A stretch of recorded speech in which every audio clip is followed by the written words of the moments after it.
Today our spotlight is on learning targets 2, 3, and 4, writing a sinusoidal equation to model a given graph, interpreting real-world sinusoidal data to identify amplitude, period, phase shifts, and vertical shifts, and writing a sinusoidal equation to model given real-world data.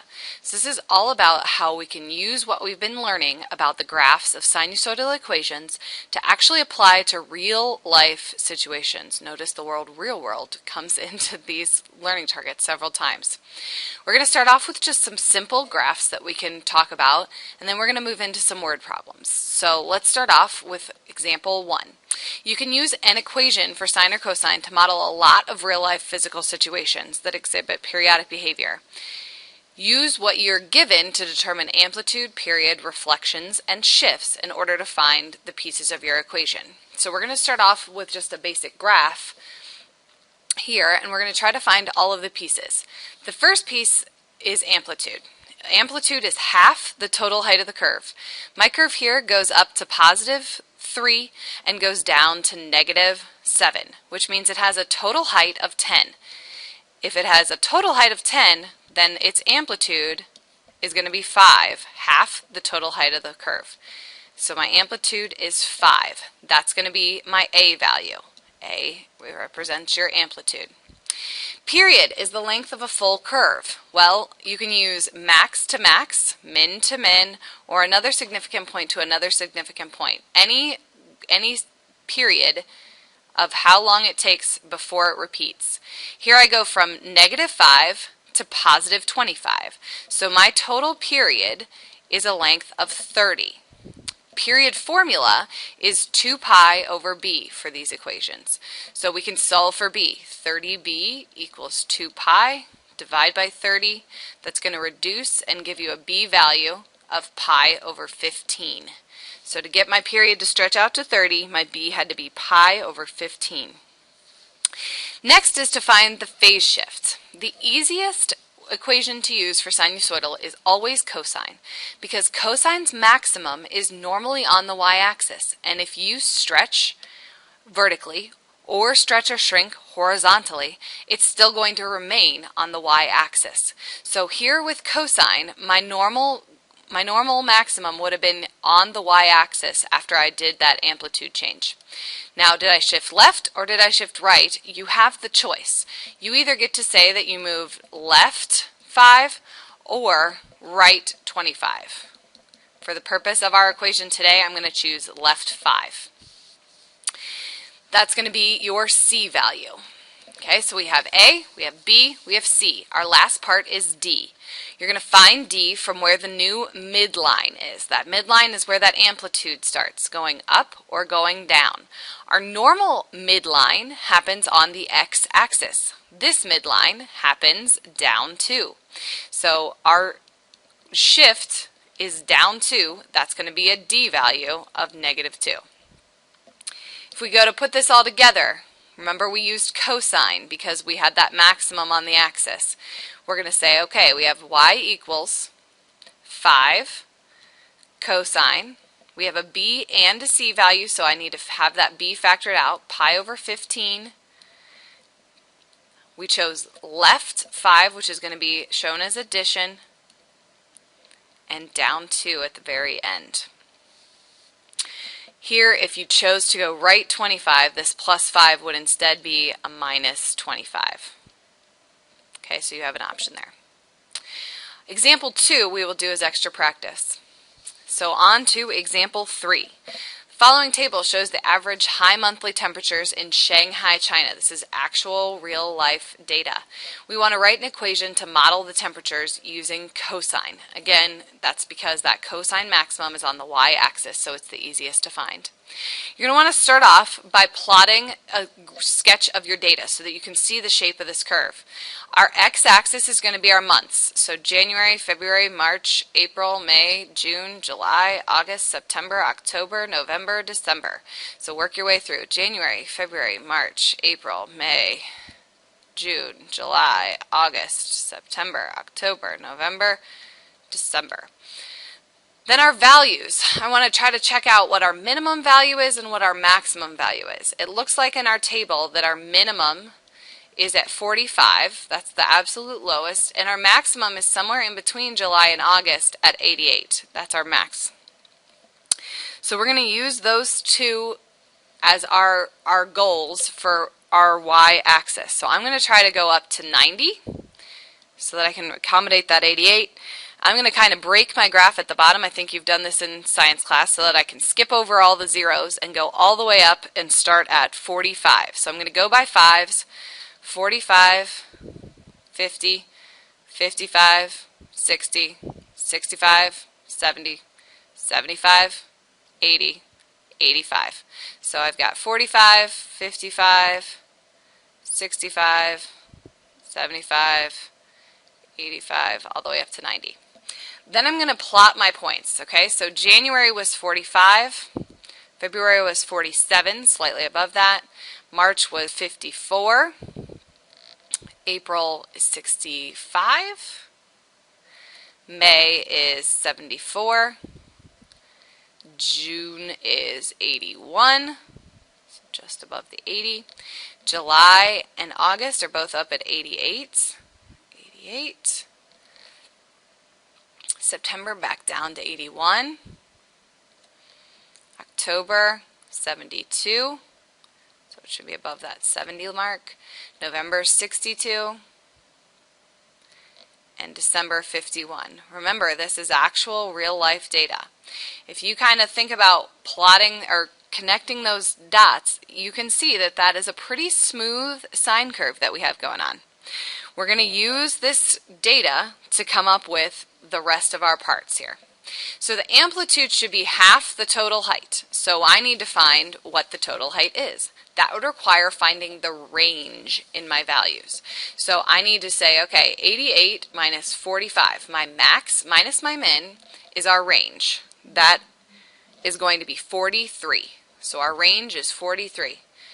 That's the total height of my curve, which means if I take half of it, my amplitude is going to be 21 and a half. So half the height of my curve is at 21 and a half. To find the period, well, the period is how long before it repeats. We just plotted a whole year. If we were to continue, the next point would be at January 45. So our period is 12 full months. So we're writing that in months. Well, how does that help us?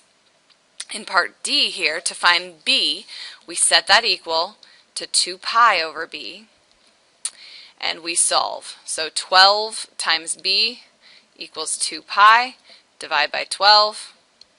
B is going to be pi over 6. Pi over 6. Now to find the phase shift. Well, we were asked to model using cosine. Cosine's normal maximum would have been on the y-axis. Our maximum is now somewhere in between July and August. July is the 7th month of the year. August is the 8th month of the year. So our phase shift is going to be 7.5 to the right, so that we can kind of split the difference, because it probably doesn't stay level there. It probably goes up some point in between July and August. So we're going to split the difference and say it goes 7.5 right. That's going to be our C value. Then we need to find the vertical shift. Well, this is going to tie back up to the amplitude, because we need to find the midline to find vertical shift. If I know my range is 43 and I know that my amplitude then is 21.5, then I need to find the middle of where that falls. So you have a couple of options. You can find the average of the high and the low, which is going to get you 66.5, which actually is your vertical shift. Or you could take either the high and subtract the amplitude, or the low and add the amplitude, and it will also get you that same point. So 66.5, somewhere around here, is our midline, which if we sketch that in our graph seems pretty reasonable. I'm going below just about as much as I'm going above. Below, then back above.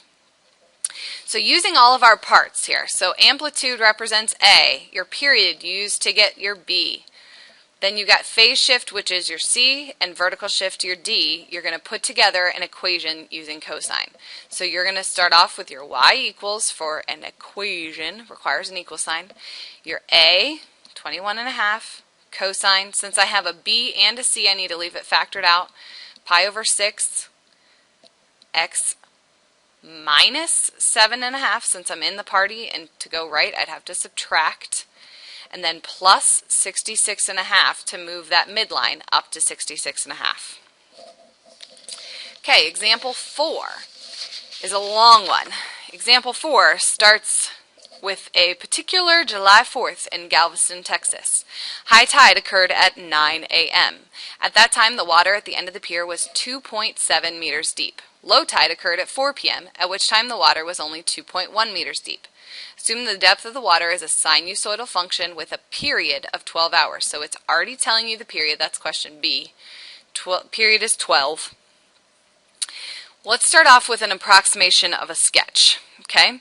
Well, how many hours are there in a day?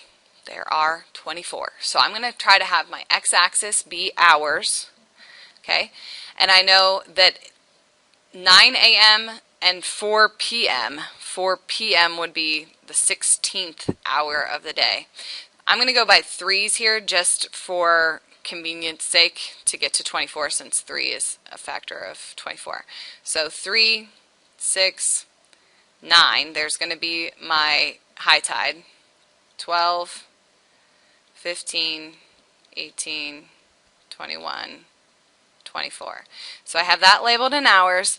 Then I'm going to label the depth as my y-axis, and that started at 2.1, the smallest it got. So again, I'm going to kind of skip over the bottom numbers, and I'm going to say I've got 2, 2.1, 2.2, 2.3, all the way up to 2.7, 4, 5, 6, 7.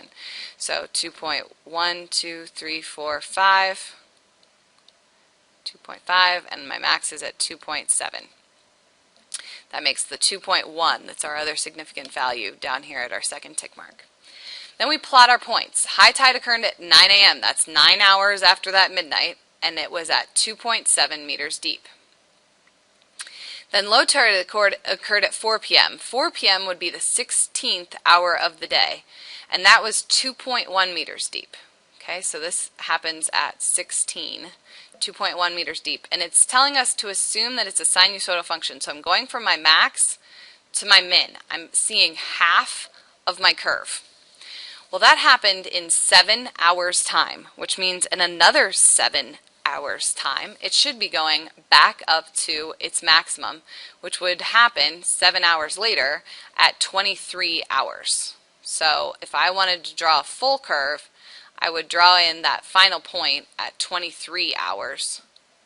7 hours later, so I went 9 to 16, then 16 to 23. 7 hours and 7 hours, so that I can see my whole curve. Period of our curve is 12. What horizontal stretch is going to make it have that period? Well, let's think about this. If we have 2 pi over b to be our period, then that's going to get us a b value of pi over 6, which means we'd have to horizontally stretch times that reciprocal, 6 over pi. So our b value is pi over 6. If we just take that into account, our new equation is cosine of pi over 6x, because that's our b value. Then we talk maximum. Our maximum happens at 2.7, which is 9 hours into the day.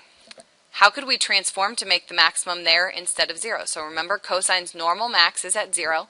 It's now to the right 9. 9 hours over. If I factor that into my equation, that's a c value. If I factor that into my equation, I'm now going to have cosine. Since I have a b and a c, I have to leave b factored out, x minus 9 to move right. What's the average of the high and low tide? Well, I had 2.7 as my high, 2.1 as my low. If I average those, I'm going to end up with 2.4 meters. That's going to mean 2.4 is the midline, the average, the middle of my curve. So what transformation is going to translate the graph up that many units? Well, you're going to have to go up 2.4 to get your midline to move there. Factoring that into our equation, we get cosine. We still have our pi over 6 times x minus 9. But now we need to add 2.4 at the end to move our graph up 4. Final piece, what's the difference in the heights between the max and the average? Well, the max was 2.7, the average was 2.4. That's a 0.3 difference. The difference in heights between the min and the average, 2.1 and 2.4, is also 0.3. What amplitude is going to change the graph into that height? Well, 0.3. Our amplitude is half the total height, so I go 0.3 up, 0.3 down. That's going to be our A value for amplitude. So now putting it all together, our final equation, our A goes out front, 0.3 cosine pi over 6 times x minus 9 plus 2.4. So there's my final graph, or final equation. I'm going to do one last example from this practice with you, and then we'll do the others as extra practice as it becomes needed. These are strictly word problems, and there's no walking through it, but you can use that guide to help you as those examples that we've done before. So a windmill is continually turning at a constant rate. The center of the windmill is 40 feet above the ground. A caterpillar has latched onto one blade at approximately 8 feet from the center of the windmill. You witness the caterpillar starting from the top point of the mill and ending at the lowest point in 3 seconds. Write an equation using cosine to model the movement of the caterpillar. Okay, let's start off with a graph, because a graph is going to show us visually, and we're all visual learners, show us visually what is happening. We're going to label our x-axis in time, in seconds, and we're going to label our y-axis in the distance above the ground, height. And that's going to be in feet, because that's what it measured in the problem. It said the center of the windmill was 40 feet above the ground, so I'm going to start at 40. And it said that caterpillar was latched 8 feet from the center. So that means if the middle is at 40, he's going to go up to 48 and down to 32. So I've got some sort of break in my graph, but I have all the significant points I need for the height. Time-wise, you witnessed him going from the top of where he was at the windmill to the lowest point in 3 seconds. So my x-axis is going to go in seconds. I'm going to add on another 3 seconds to 6, because if he made it from the top to the bottom in 3 seconds, that would mean he'd make it from the bottom back up to the top in the other 3 seconds. So I see a full wave of my curve. Now it gave us away our midline at 40, so it gave us that place, and it also told us how high above and how high below he was going, which should be our amplitude. So it should be pretty quick to pick out an amplitude of 8 and a midline at 40, which is going to be our D value, up 40, because our midline is normally at 0. So the next two pieces we have to find are B and C. B deals with period. So if I use my graph to find the period, I can quickly find maximum to maximum is 6 seconds. So our period is 6. Set that equal to our 2 pi over B. 6b equals 2 pi, which is going to get you a b value of 2 pi over 6, which reduces to pi over 3. So now I have an a d, and a b. My last piece to find is my phase shift. Since we're asked to use cosine, cosine's normal maximum is on the y-axis. The maximum for our graph is on the y-axis, which means that there's no phase shift because that maximum has not moved anywhere. That maximum is still on the y-axis. Putting this all together, we're going to come up with an equation. Y equals, our a goes out front, 8 cosine. Since we don't have a c and a b, I don't have to leave anything factored out. I've got b as pi over 3 times our x value, plus 40 to shift that graph up. So I end up with a final equation to model this data. Okay, before you move forward, and you don't have this as part of your notes, but just to recap, how can we solve for the amplitude? How can we solve for B? How can we solve for C? So this might just be a nice little reminder for you. To solve for the amplitude, you're going to have to take the max minus the min to find the whole range, the total height, and you're going to divide that by 2 to find half the total height of the curve, which is the definition of amplitude. To solve for B, find the period by the length of one wave, so you're going to use your graph, find the length of one wave, set it equal to 2 pi over B, and solve for B. So we use that period formula to work backwards to find B. To solve C, determine what horizontal shift is needed after picking sine or cosine to model.